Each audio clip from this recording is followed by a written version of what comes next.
Welcome to the Straight Outta BS podcast. Thank you guys so much for your continued support. Appreciate it. Everybody that interacts with the video in any way. It really helps the algorithm. So let's continue to get the word out there. Share the video, commenting, whatever, interacting with the video.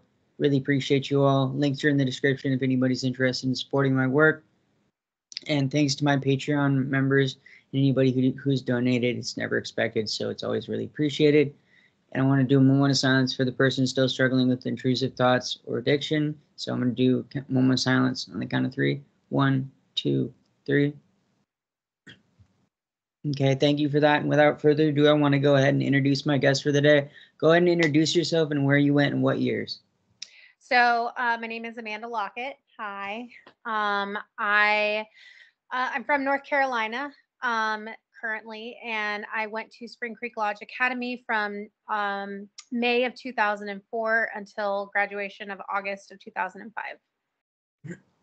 Okay, and walk us through your childhood and what led up to you being sent to the program.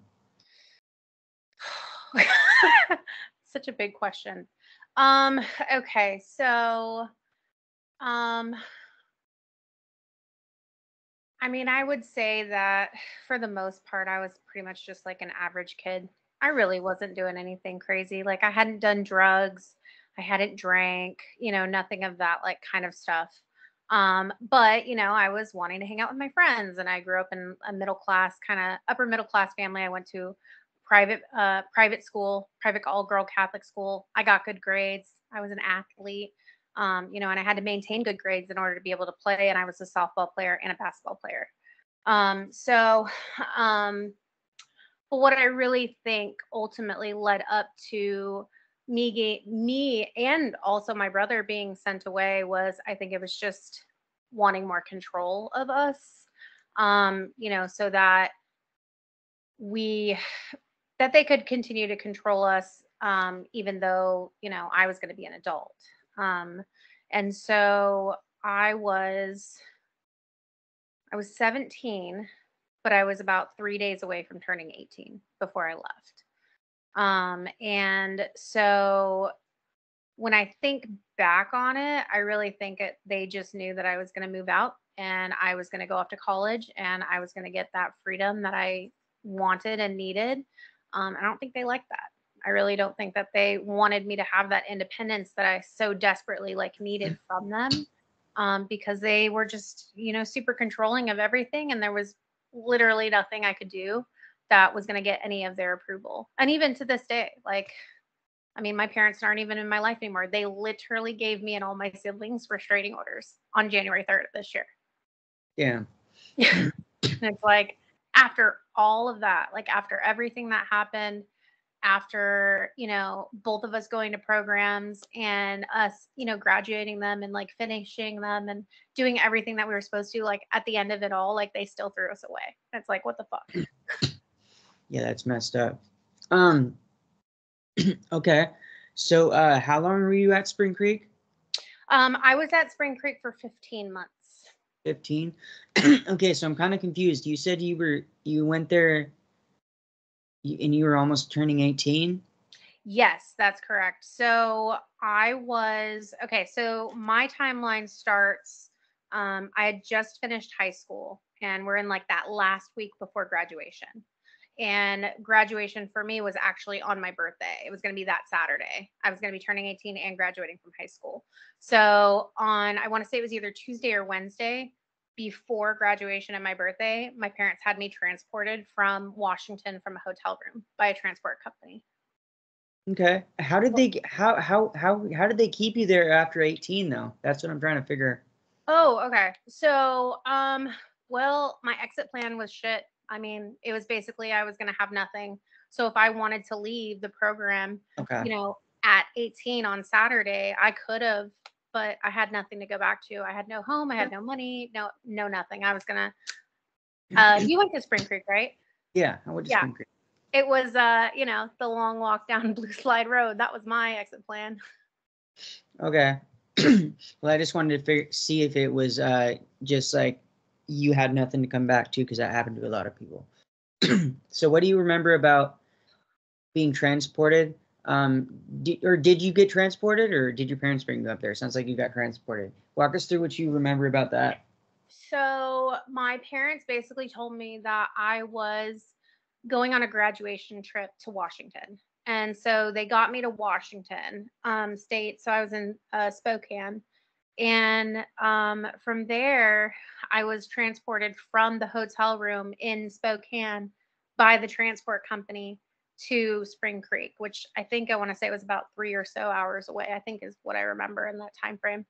And what's funny is I've told this story a million times about like my transport and like how like that day progressed. Like we got to Washington, we flew into Washington and I was hanging out with my parents and like nothing seemed like weird. We were at the mall and like we were walking around and stuff. And I just remember like getting really, really, really tired.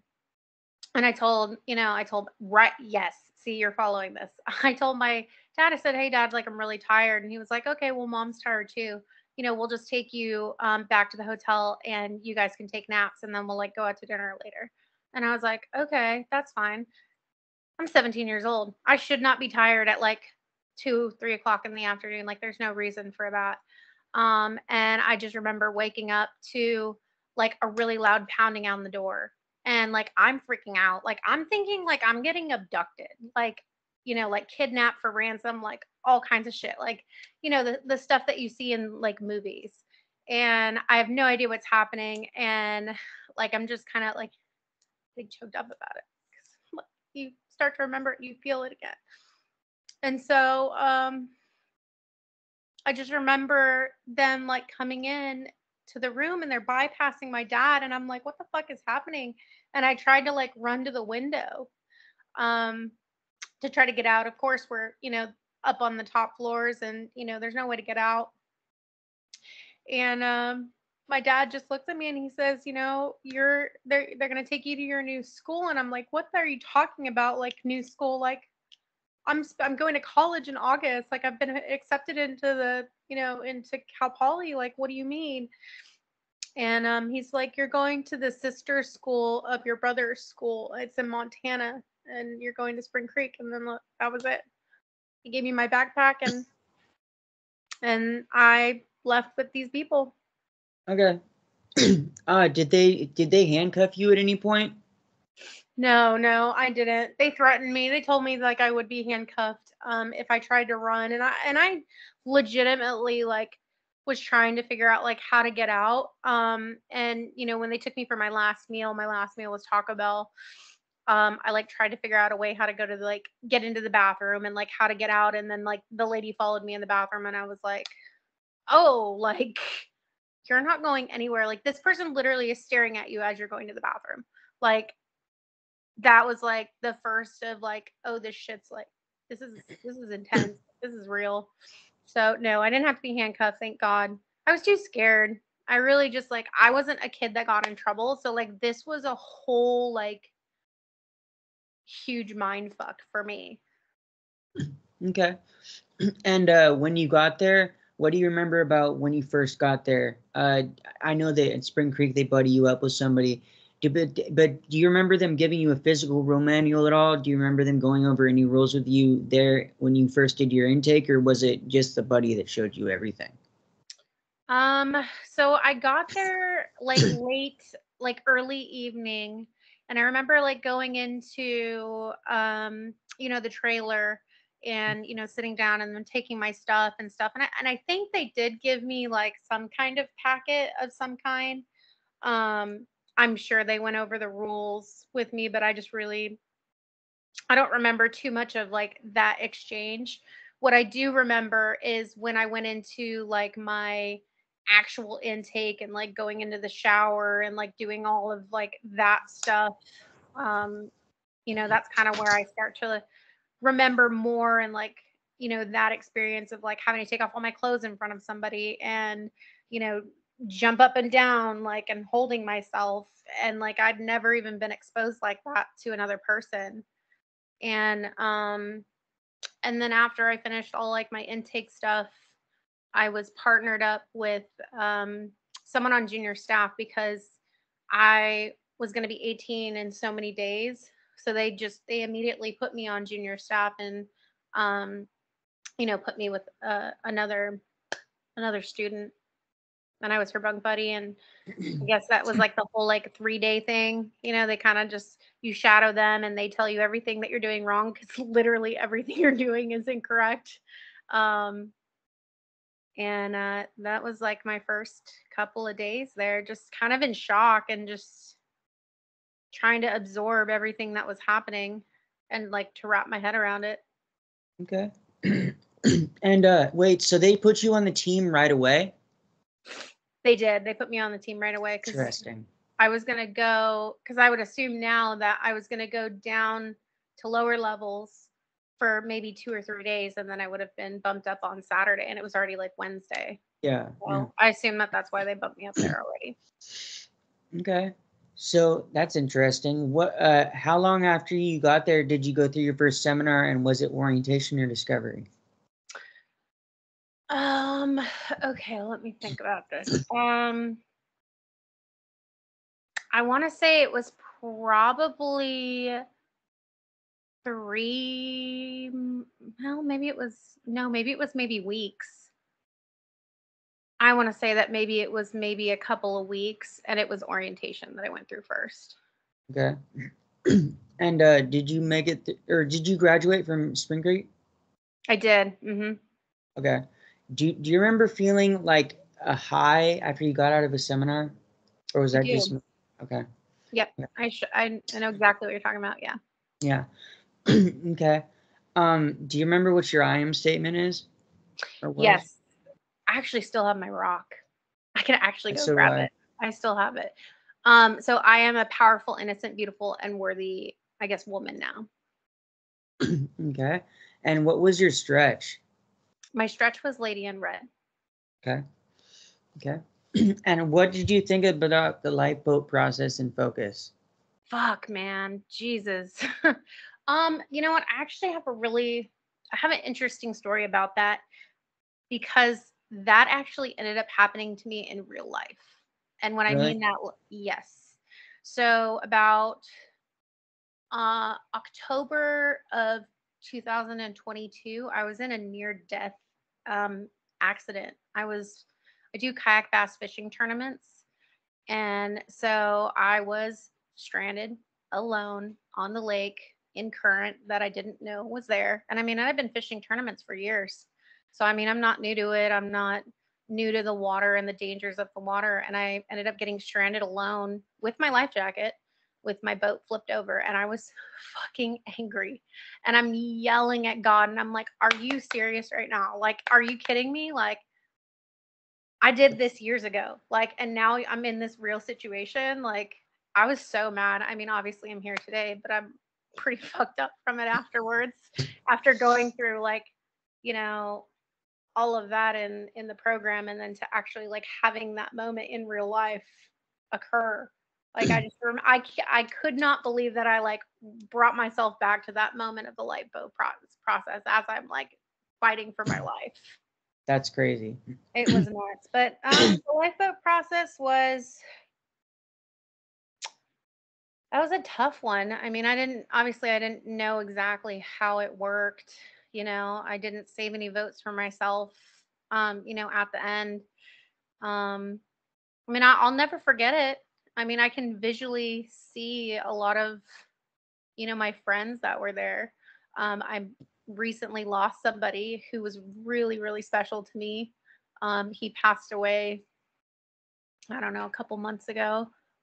And he went through all of my seminars with me. He was part of like my cradle, and focus and everything. He was at my head, so it's just, I have a lot of memories from it, but it's a very powerful and painful process to go through. Yeah, definitely. They actually did it when I went to rehab to get clean off hard drugs. Mm-hmm. This most recent time, they like started to do it, and then I knew right away what the fuck it was, and I was like, I'm not doing this. I'm not participating. They're like, no, it's not what you think. I was like, you have no fucking idea what the fuck I think.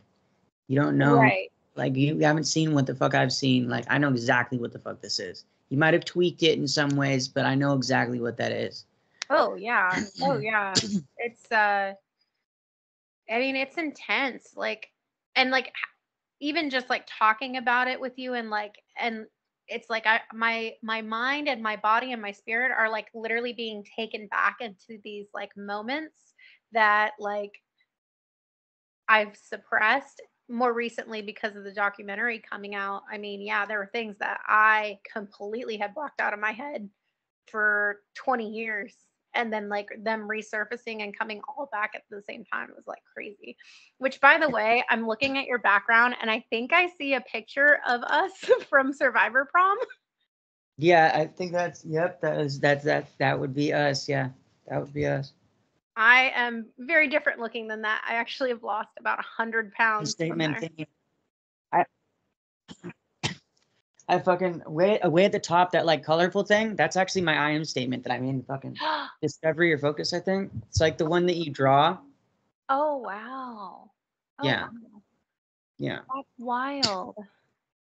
I don't have I don't have a lot of stuff anymore. I mean, I do have my rock because I'm really proud of that. Yeah. You know, I feel like I worked really, really hard for that thing. And there are, you know, everybody's program is different. Everybody has, you know, different experiences from what they went through. You know, I had a clean program, a very, very clean program. I didn't have a lot of like, you know, things that happened. I didn't do any like breaking separation or, you know, anything like that. So like I really tried to make sure that like I did a clean program so I could go home and like tell my parents like F you guys, like you literally like why would you do this, you know? Mm-hmm. But uh yeah, I don't have too much of it except for like that. I threw a lot of it away. I wish I had kept my seminar binder. Yeah, I kept my seminar binder. I still haven't like gone through it all the way, but I definitely kept it. It has all my stuff in it. Yeah. And I have all the letters that my parents wrote back and forth to me, and letters that I wrote out because my parents kept all of them. Oh wow. Yeah. I haven't there's only a handful of stuff. Like I have my Trail of Lights book, and you know I'm talking about like your family makes like a photo album for Trail of I don't Lights. think we did that for our trailer lights, but then again, my trailer lights, I was the last person to graduate from Spring Creek before it got shut down. Really? Yeah, so Spring Trailer Lights was a lot different from what Really? I still got crowd served. I still had to do the whole blindfold thing and walk around the facility, but they didn't have us hike up the mountain. As Oh, far okay. as they didn't have us do that, and but they had us like blindfold walk around the facility. But I graduated with one other person, Oh, okay. So they like went around the facility. We had to do chores with the blindfolds on, and Right. like come to like the sound of like follow to somebody the sound of their voice. They'd be like, "I'm over here," and then you'd have to follow their voice, uh, Mhm. and then we had to write the obituary read the obituary from our parents. But that was like all we did, I think. Okay. Gotcha. Yeah. Yeah. We had I we did, you know, what you had mentioned too. We did go up the mountain.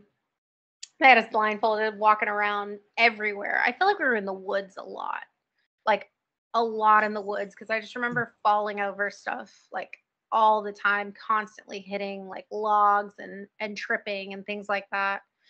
Um, and I mean, it was an all day thing. I don't know if it was all day where I mean they woke us up before sunrise and we didn't go to bed until probably 2 or 3 in the morning. Like Yeah. later on, because the ending process is, you know, we were in the seminar building, and that's where they give us our um full or not folders, they're like photo albums, and it's like all these pictures throughout like your life, and there are like letters from, you know, your family members and things like that in there. And actually just recently I went through it and I found a letter from my grandmother that was in there, and I had no idea it was in there because it was like tucked in a location that I hadn't seen before. And I opened it up and I was like, oh my gosh, like my grandma wrote me a letter. That was so sweet of her. That's awesome. Okay. So when you got there, did you start at level 2, or like what level were you when you came to Spring Creek? I started out at level 3, and Okay. then I dropped, not long out, probably like a month or so, like after I got there, I dropped, because there was a girl that was graduating, and I had told her like, oh, you should like look me up or look up my parents when you go home, you know what I mean, like not giving her anything, like no phone number or anything, but I'm like, you can look at my parents, maybe you can get in touch with them or whatever, me thinking like a graduate is a great resource to have. Yeah.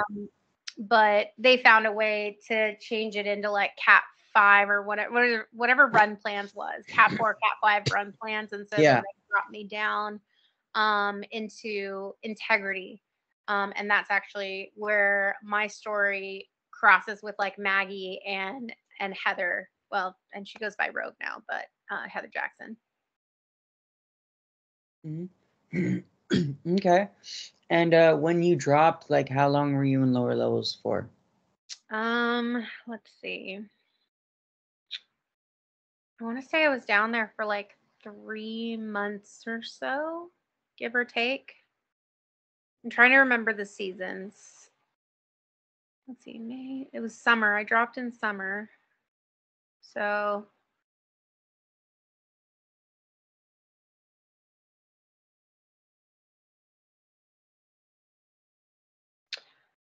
I hate how this sounds, but it's kind of how I determine a lot of time. I dropped in late summer, but I was able to get back up right before Carly passed away. And Carly passed away either September or October. I want to say it was September. Either September or October. So I had just gotten bumped right back up right before that happened, because I was in the family that day when everything happened with Carly. Like I was actually in integrity that day. What happened that day? So we were getting ready to, we just finished up with group, and we're getting ready to leave, and we're lining up at the door, and there's a lot of commotion, and I know Carly was trying to leave with the family rep, and she was trying to buddy with somebody to like go to staff summit, and in like all of that commotion, she went unaccounted for. And so we left, and then we went to go to take the girls to class, and we were down in class, and when they did the next 30-minute head count, I just remember Miss Diana calling down to staff summit looking for Carly to put down where she was for her head count, but she wasn't there. And so then just chaos ensued. Like she left the radio with our teacher, she took off running, and then all you see is just people running just across the facility. And then we were hearing radio calls that we had never heard before. I don't know, were you there at that time? No, that was after my time. Okay. No, that was before my time, actually. No, because I got there on January 23rd, 2007. So. Oh, okay. That was years after. Okay. Yeah, I want to say, I mean, I could Google it. I think it was like October something of 2004. And so then I just remember like a lot of chaos, a lot of radio stuff going on, calling for emergency. And then you hear the ambulance is coming. And then, after a little bit while, then you hear the helicopter, and a helicopter actually landed on the facility, on the grass area in front of all of the cabins. And I just remember, seeing, her come out on a gurney and get loaded up into the helicopter. And that was it. And it's like we knew something was wrong, but there was nothing. We were on like cat 5 silence for hours. I mean, and they had us locked down. We couldn't go anywhere. Like we were not leaving our locations for hours. Okay. So. Did they ever tell you, did the staff ever say anything about what happened? Or did you ever overhear anybody talking about what happened? Or did you just find out that completely when you got out of the program? No, we knew.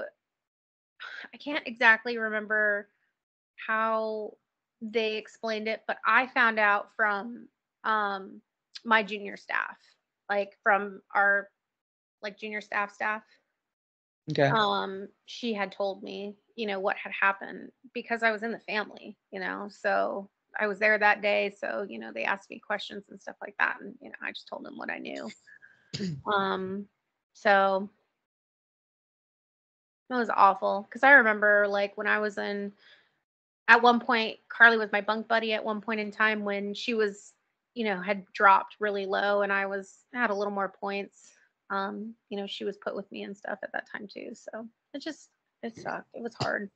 Do you remember police ever coming onto the facility to investigate that?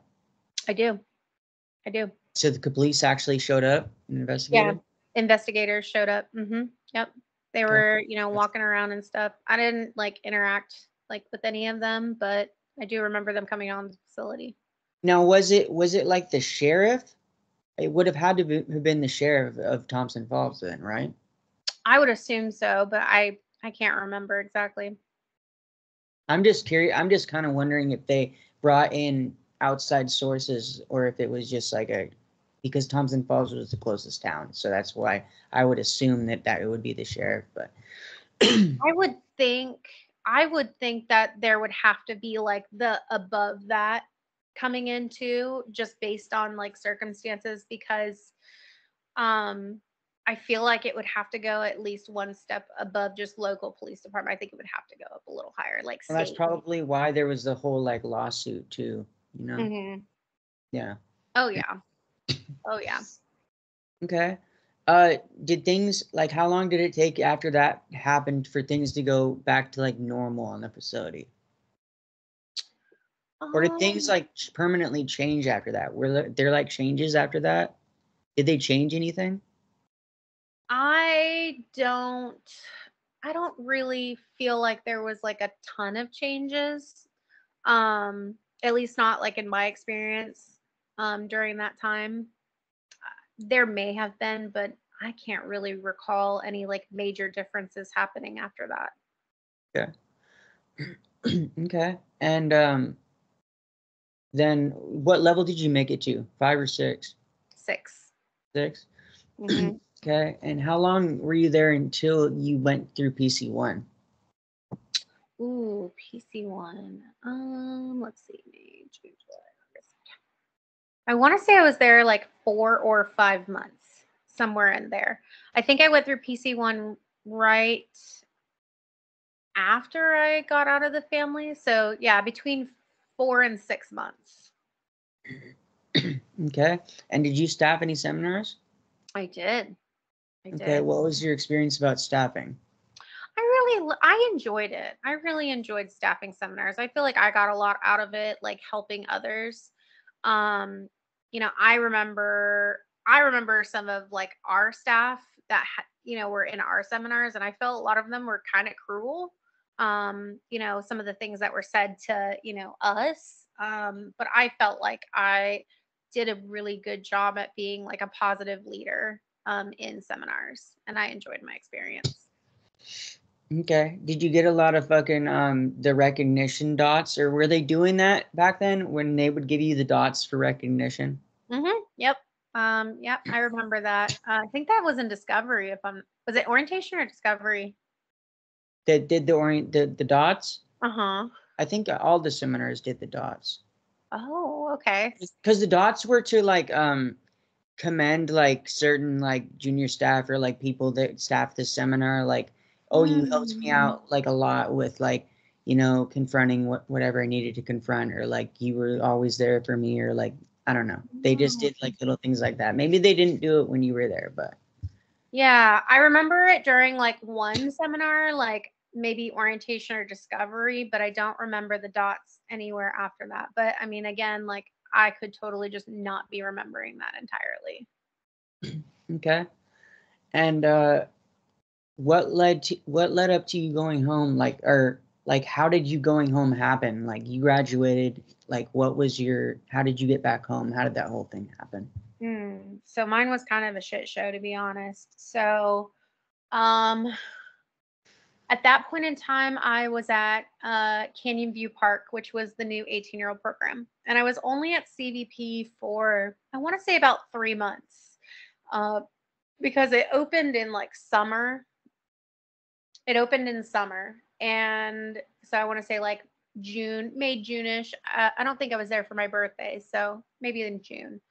And then, so as things are progressing, for me coming home, I got a phone call from my dad. And my family rep called me in and was like, "Hey, your dad's on the phone and, we're getting ready to have group." And my dad tells me that my mom tried to kill herself and that she was in the hospital. And I'm like a week out, maybe 2 weeks out from coming home. Like I'm literally about to come home. And I was like, okay, like, what do I do? I'm like, I'm coming home to a home that's not prepared for me. It's not stable. It's not mentally stable for me. Nothing has changed because at the end of all of this, a lot of the problem was my mother, who is mentally unstable from all of her, trauma that she went through growing up, and then my dad that enables her. And so I just was like, okay, well, what's going to happen? And he doesn't even know what he's going to do. He doesn't even know if he's going to stay, if he's going to leave. And I'm like, what the fuck, you guys? Like, you put me here. I went through this. I did this thing. And now I don't have a safe place to go home to. Like, what the actual fuck is happening? Like, I just couldn't wrap my head around it.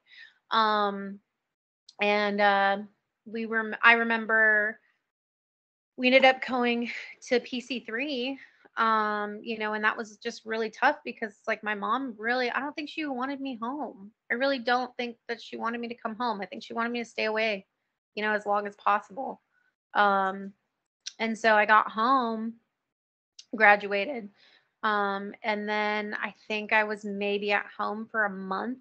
And then I ended up moving out. My parents didn't think that I was doing what I was supposed to be doing. Even though I came home and literally got a job at Starbucks within 7 days, so I'm working, I have a great job. I work for a good company that has a lot of good morals and values.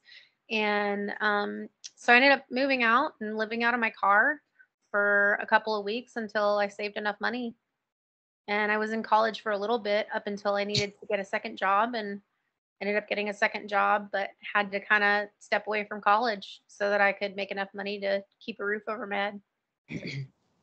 Okay. Did they give you a life contract? And how long did that last? Yeah, I had a life contract.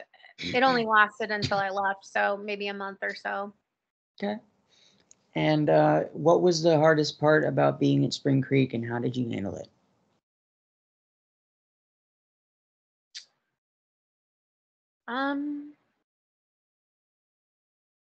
I think being separated from my brother. We were separated for, I think, almost a total of 2 years between, his program and my program. And, little to no contact. And then just feeling abandoned, just constantly feeling abandoned and sorry. Like I just didn't matter, and that's definitely a thing that, plays into, your adult life and your relationships. I've gone through a lot of therapy, I've done some healing. Like I mentioned earlier, my parents did that restraining order. So, I haven't had contact with them, and I worked really hard to, keep that, relationship as good as I could, because I worked really hard to fix myself. Yeah. And then to come home and still not matter, and 20 years later literally have no parents at the end of this, and it's just really upsetting, but therapy helps. Okay. What have you struggled with the most as a result of the program? Feeling like I was behind, like just behind everybody else. I felt like because I didn't get a fair shot at going to college, and being able to get an education, that I had to really really hustle myself to be able to be where I'm at today. And I still don't have a college degree. I hope to get one day, but I ended up going into management at Starbucks, and I stayed with Starbucks for like 10 years. And then I left there, continued in management, and then found my passion and became an esthetician. And now I specialize in, body waxing and, helping people make themselves like feel good about themselves. And now I'm a business owner. So it took time to get where I'm at. But I'm really proud of it because I worked really, really, really hard for it. Okay. And what was the worst thing that you saw about or heard at Spring Creek when you were there? And was there anything positive at all about your experience? And it's perfectly fine if there wasn't. I think the hardest thing that I experienced was losing Carly and going through and being so close to, that, whole situation and, being a part of that family. I would say as like a positive thing, I feel like we have superpowers in a way of we're able to read people, and we're able to, kind of see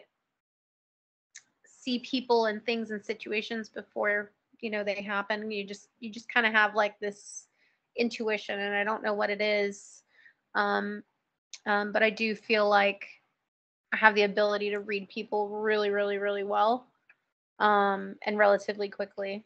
And I think that does help a ton. And then just the relationships that I made, we all went through a really shitty situation all together. And in the end, like we have a community that's absolutely incredible. We've been able to do some amazing things, and, you and your platform, and, how it's grown and how the message that you've been able to share. So it's been pretty awesome. Yeah, for sure. Let's see. If you could go back in a time machine and not go through that school, knowing what you know now, would you do it and why?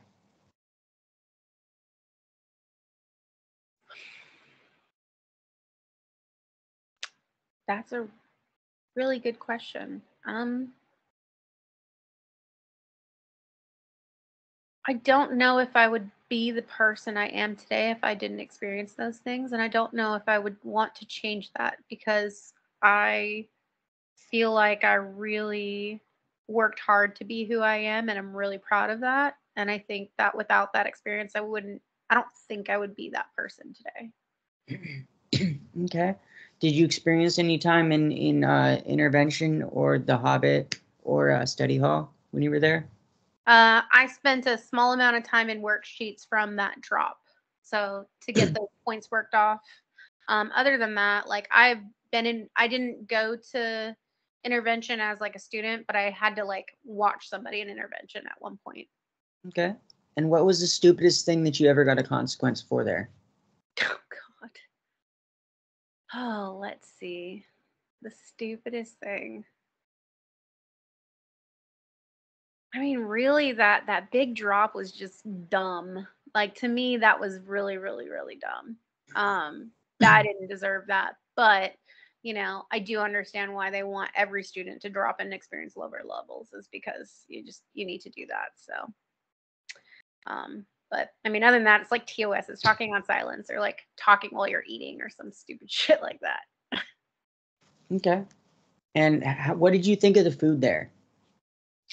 I mean, I had some of my favorite meals. Like, I loved sundaes, peanut butter and jelly, and, chocolate milk, and biscuits and gravy were good. Burrito night was freaking Yeah, rad. fire. Burritos. What other food did I really like? Oh, I the used to like, enchiladas. yeah, the enchiladas were dang. Pizza boats were pretty good too, though. Oh yeah, pizza boats. Yep, I remember pizza boats. Yep. So, but man, there was just something about that PB&J on Sunday that just like it hit so good with that chocolate milk. No, I'd always dip mine in the chocolate milk.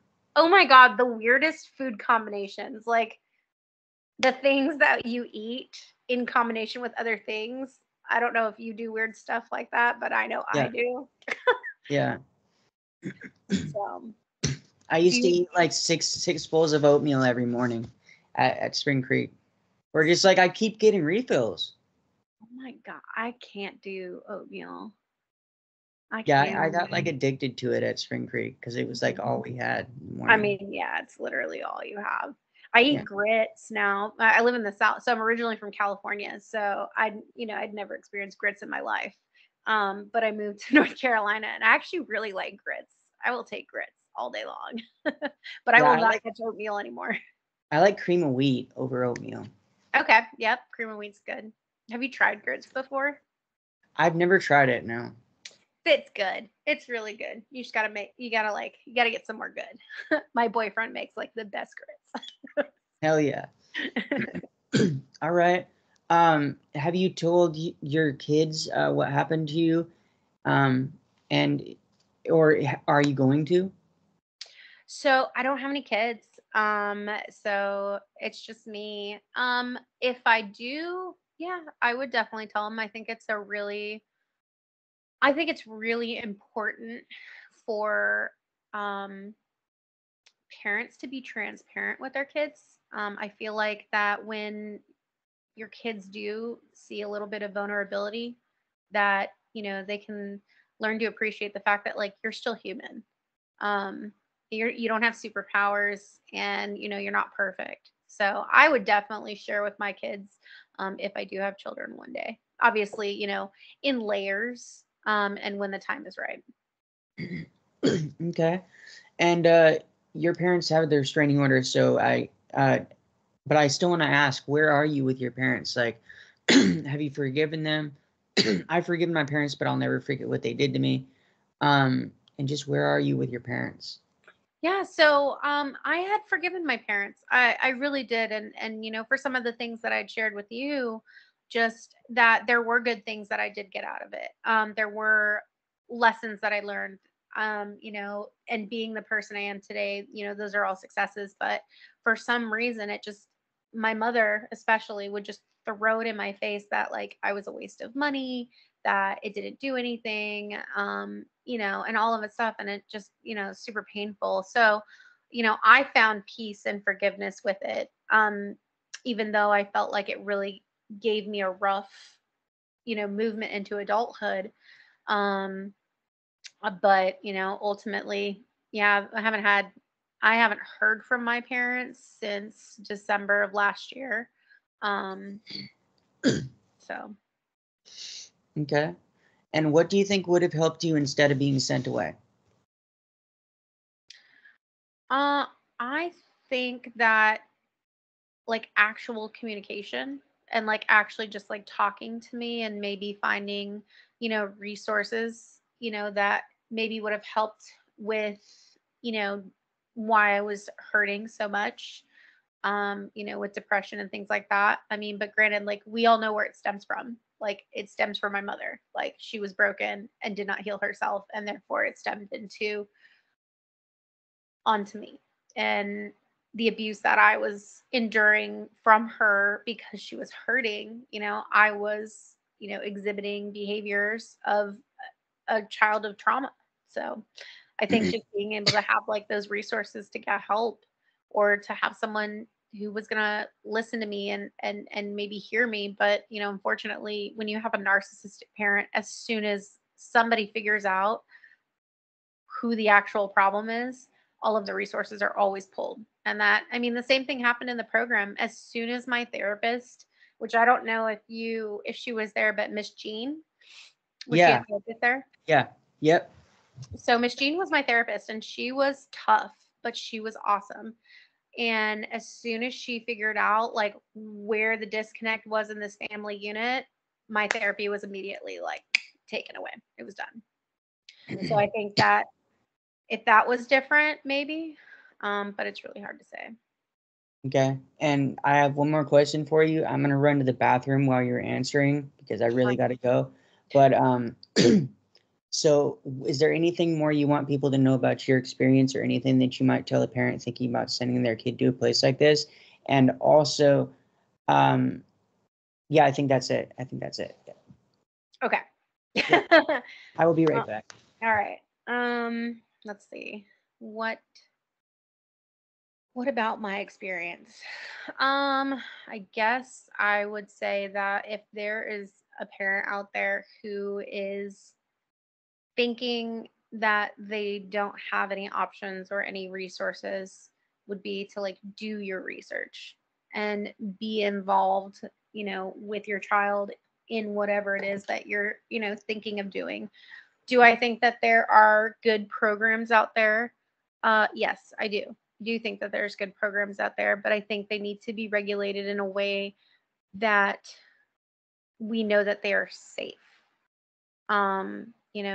Because, some of the things that happen, like in our experiences, we experienced a lot of nutritional and sleep deprivation and emotional kind of experiences. And so, if you don't eat enough food to go through those exerting emotional experiences, you're going to be depleted of resources. And so, that's not okay. So I think that that would be really important. It feels weird talking to myself. What I was saying is that I think that there are good programs out there, but the regulation of them need to be very, very, very seriously like looked at. Okay. And if a parent really does feel like they're backed against a wall, they need to do their research and that to make sure that they're finding the right place and involving their child, making them aware of like, hey, like we need to do this together, and it's not just on the kid, because a lot of time I feel like a lot of times, and I could be wrong, that a child that is going through stuff, there's something going on at home too, and that needs to be fixed as well. Okay. And I actually thought of one more. Is it your belief that the remaining schools could or even should or even could be fully regulated, or is it your belief that they should all be shut down, the ones that are still open? I think some should be shut down, and I think some that have like the right pieces and parts and, like their hearts in the right place. I think that those could be okay as long as they were, again, heavily regulated. Like there needs to be people in there looking at them with checks and balances. Okay, awesome. Well, thank you so much for coming on the show. If you ever want to do a part 2, I'm always open to it. And if you guys have watched this far in the video, please make sure you like the video, hit the notification bell for all updates, and make sure you're subscribed and leave a comment down below, and we will catch you on the next one. All right. Good, guys.